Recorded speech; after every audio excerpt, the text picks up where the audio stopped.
On May 10, 1994, Nelson Mandela became the first black president of South Africa in the first true democratic elections in the nation's history. It was a remarkable victory for Mandela and his African National Congress over apartheid and the National Party, which had ruled the government since 1948. Mandela had been fighting against segregation and racism in South Africa as a young man even before the beginning of apartheid, meaning separateness in Afrikaans, the language of descendants of white Dutch settlers. Mandela joined the ANC in 1944 and subsequently established a law practice in Johannesburg.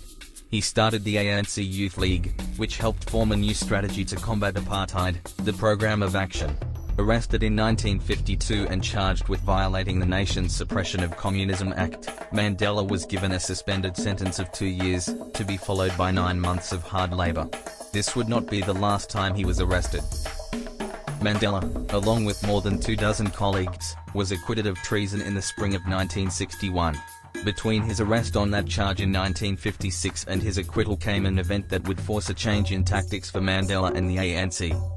In 1962, Mandela illegally left the country to drum up international support for the ANC. He also received training in guerrilla warfare methods in North Africa.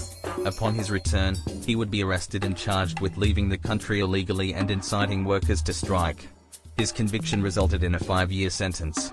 In 1963, while in prison, he would face more serious charges of treason, potentially facing the death penalty. Mandela would receive a life sentence instead in the infamous Rivonia trial.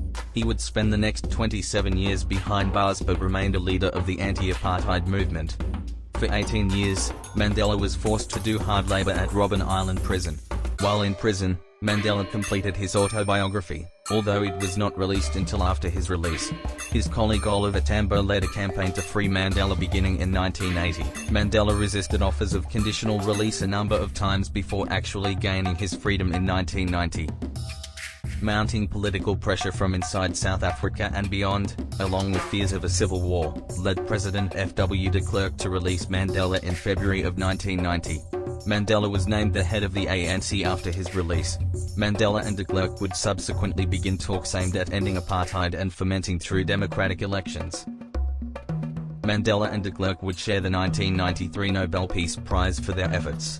The following year, Mandela succeeded de Klerk as president of South Africa, completing his long journey to ending apartheid. Mandela kept his promise of serving just one term as president.